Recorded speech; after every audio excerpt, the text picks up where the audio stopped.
Je voudrais vous parler maintenant d'un sujet qui me tient très fortement à cœur, mais qui tient aussi fortement à cœur à tous les humains de cette planète Terre. C'est le deuil. Le deuil, on peut bien sûr le penser sous plein d'angles. Le deuil, c'est notre façon d'être en relation entre notre part mortelle et notre part immortelle. Le deuil, c'est aussi notre façon d'être avec l'autre. Le deuil, c'est aussi une façon de vivre nos conflits, notre dualité. Il y a 1000 visages à ce deuil. Mais je voudrais vous inviter d'abord à un rendez-vous. Un rendez-vous qui pourrait se produire pour ceux qui le désirent le 2/2/2022. Ce jour-là va être un jour particulièrement important au niveau symbolique, puisque nous pouvons ce jour-là, chacun à notre manière, chacun avec ce qu'on sait faire, sacraliser ce jour, de manière à ce que ce deuil soit un temps de réconciliation intérieure et de réconciliation extérieure aussi, puisque l'un ne va pas sans l'autre. Alors je voudrais parler de ce qui se passe au niveau du féminin et du masculin sur cette planète Terre.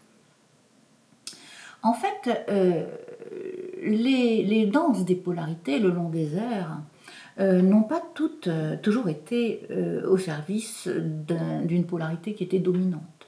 Il y a eu des ères matriarcales, il y a eu des ères patriarcales, il y a eu des ères où les équilibres entre les polarités étaient autrement mis, en particulier dans les sociétés archaïques, primordiales.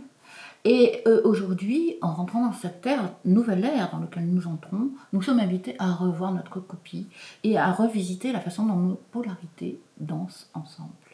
Si nous voulons mettre au monde un monde de paix, il va falloir que nos polarités dansent de façon pacifique, complémentaire, et ces pôles s'aident à s'épanouir et à être créatifs dans un sens positif du terme. Alors, je voudrais parler justement du féminin. Il y a eu des ères, bien sûr. Je parle de l'ère du taureau, par exemple. Je parle de l'ère du bélier, qui est une ère différente. L'ère du taureau était une ère où le féminin était mis en sacralisation, puisqu'on sacralisait la fertilité de la terre, on sacralisait bien sûr la fertilité du féminin. Et bien sûr, il y a eu un moment de bascule où la reconnaissance de la responsabilité du père dans la fertilité a créé un jeu de force qui a fait basculer l'humanité pendant plusieurs siècles ou plusieurs millénaires dans un désir de domination masculine. Aujourd'hui, nous sommes arrivés aux confins de cette histoire. C'est-à-dire que le féminin et le masculin sont invités à refaire équipe ensemble. Alors, je voudrais parler du principe premier. Normalement, le féminin, en tout être, que ce soit homme ou femme, est une capacité de réceptivité.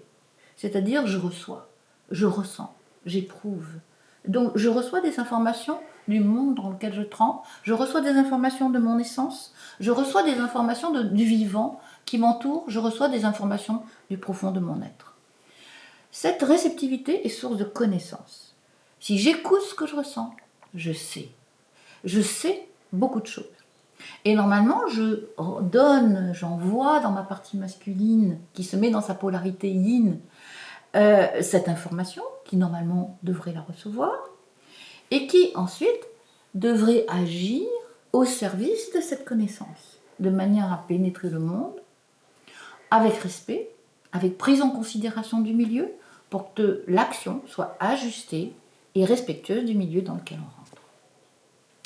Je dirais cette danse de j'accueille, je sais, j'aimais, j'agis, est une danse qui fait que chaque être est respecté dans ce qu'il est, dans sa valeur primordiale, dans son savoir-être. Et c'est cette danse que nous sommes appelés à reconstruire. Voilà.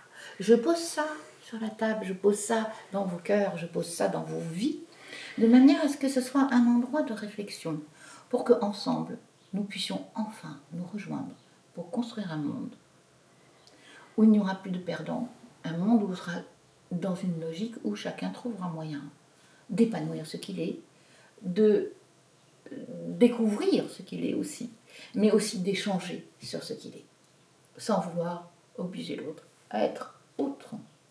Je vous remercie Et nous reviendrons bien sûr sur ces notions pendant toute l'année, puisque on est dans une année 2022, et cette année va nous faire travailler sur cette réconciliation du double, du deux, pendant toute l'année. Nous voici donc sur une année charnière de monde. Merci pour tout ce que vous faites dans vos vies. Laissez votre avis, c'est vraiment précieux, et à très bientôt.